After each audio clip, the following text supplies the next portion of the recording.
Après avoir décroché son deuxième et troisième titre de champion du monde de Formule 1 avec Mercedes, Fangio rejoint la Scuderia Ferrari avant le début de cette nouvelle saison 1956. L'arrivée du triple champion du monde argentin dans l'écurie italienne, en manque de performances notoires depuis 2 saisons, risque d'apporter un souffle nouveau pour renouer avec la victoire. Ferrari peut désormais faire face à la concurrence en ayant mis la main sur la plupart des moyens techniques et les équipements des monoplaces Lancia D50.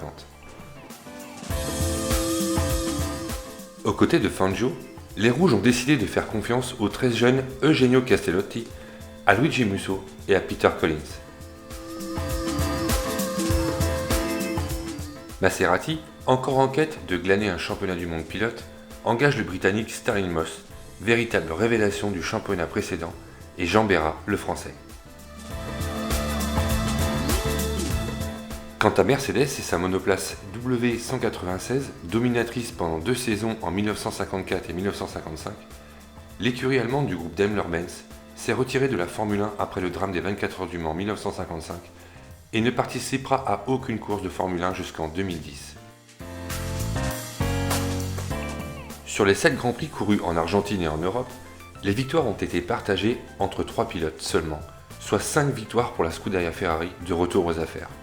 Fangio, nouveau pilote Ferrari, signe 3 victoires en Argentine, Grande-Bretagne et en Allemagne.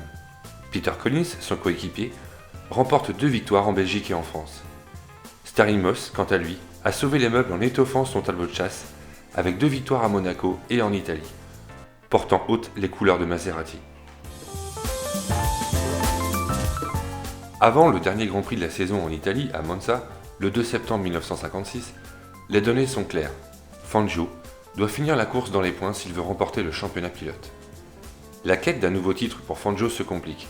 L'Argentin est contraint d'abandonner, mais son coéquipier britannique, Peter Collins, lui prête sa monoplace et renonce au titre. Fangio termine la course en 2e position et affiche un 4e titre de champion du monde de F1 à son palmarès, mais cette fois dans la douleur.